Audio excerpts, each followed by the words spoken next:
सावन सोमवार की व्रत कथा।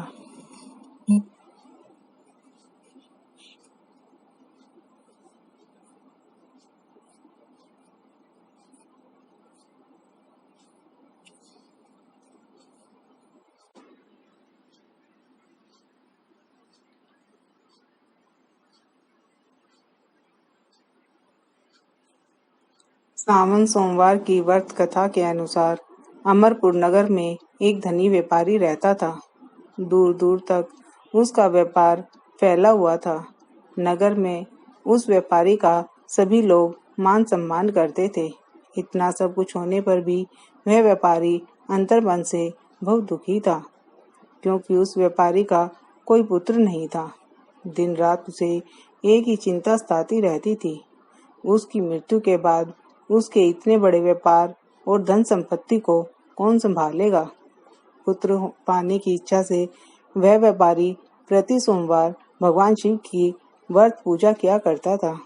सायंकाल को व्यापारी शिव मंदिर में जाकर भगवान शिव के सामने घी का दीपक जलाया करता था।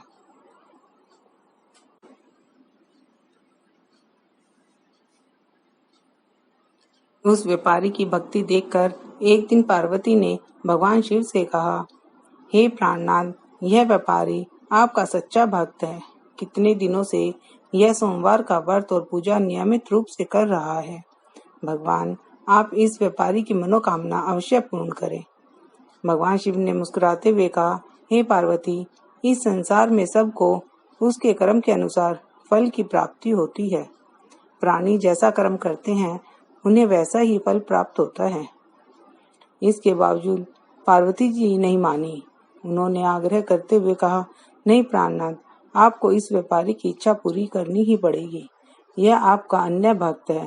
प्रति सोमवार आपका विधिवत व्रत रखता है और पूजा अर्चना के बाद आपको भोग लगाकर एक समय भोजन ग्रहण करता है। आपको इसे पुत्र प्राप्ति का वरदान देना ही होगा।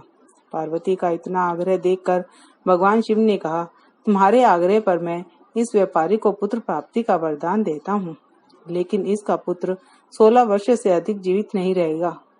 उसी रात भगवान शिव ने स्वप्न में उस व्यापारी को दर्शन देकर उसे पुत्र प्राप्ति का वरदान दिया और उसके पुत्र के 16 वर्ष तक जीवित रहने की बात भी बताई।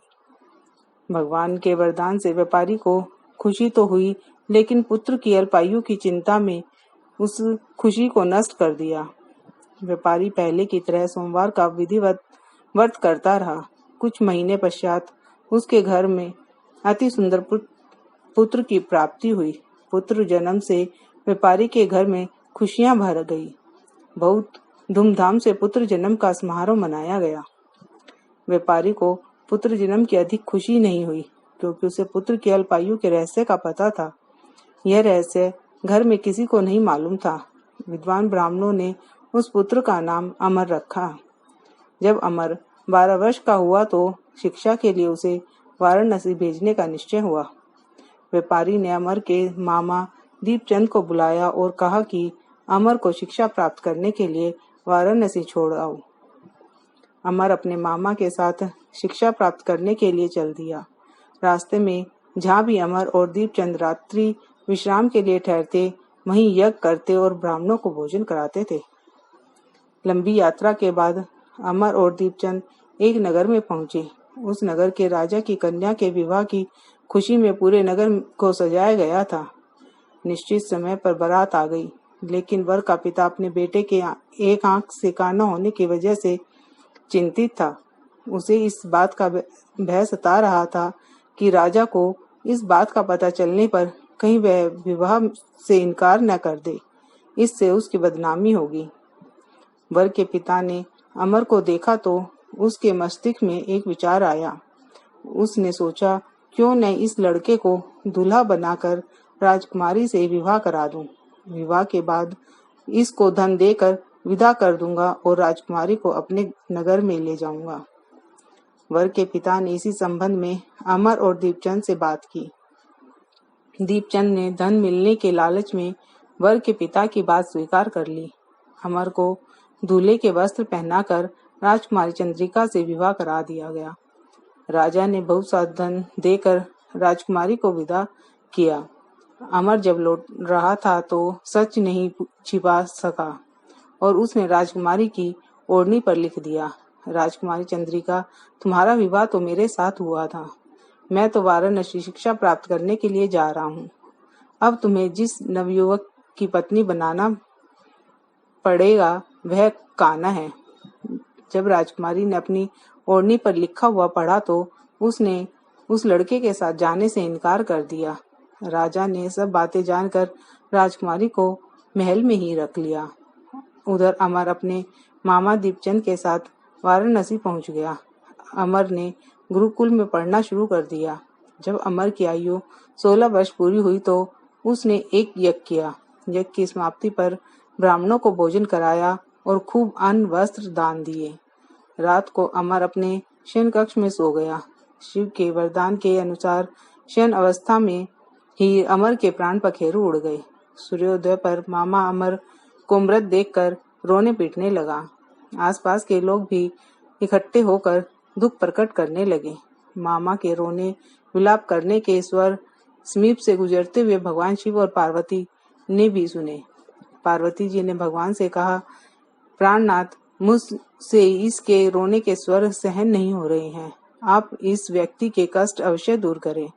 भगवान शिव ने पार्वती के साथ अदृश्य रूप में समीप जाकर अमर को देखा तो पार्वती जी से बोले, पार्वती, यह तो उसी व्यापारी का पुत्र है। मैंने इसे 16 वर्ष की आयु का वरदान दिया था। इसकी आयु तो पूरी हो गई।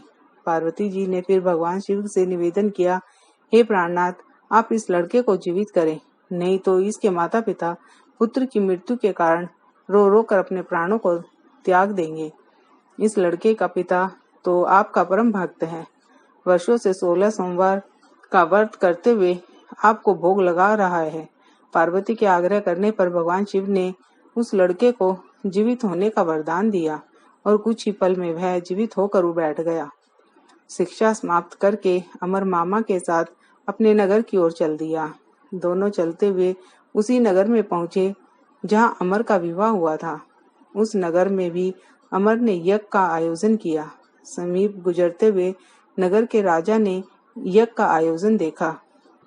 राजा ने अमर को तुरंत पहचान लिया। यज्ञ समाप्त होने पर राजा अमर और उसके मामा को महल में ले गया। कुछ दिन उन्हें महल में रखकर बहुत सा धन वस्त्र देकर राजकुमारी के साथ विदा कर दिया। रास्ते में सुरक्षा के लिए राजा ने बहुत से सैनिकों को भी साथ भेजा। दीपचंद ने नगर में पहुंचते ही एक दूत को घर भेजकर अपने आगमन की सूचना भेजी। अपने बेटे अमर के जीवित वापस लौटने की सूचना से व्यापारी बहुत प्रसन्न हुआ। व्यापारी ने अपनी पत्नी के साथ स्वयं को एक कमरे में बंद कर रखा था। भूखे प्यासे रहकर व्यापारी और उसकी पत्नी बेटे की प्रतीक्षा कर रहे थे।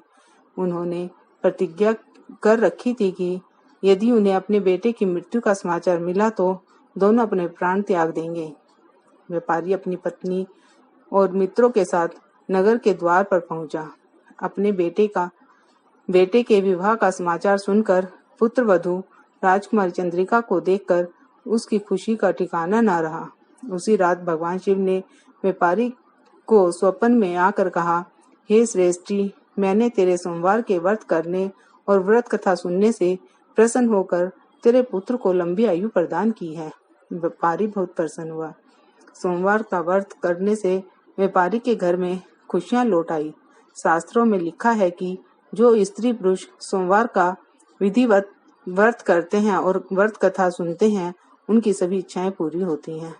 बोलो ओम नमः शिवाय, ओम नमः शिवाय, ओम नमः शिवाय। सावन सोमवार की व्रत कथा।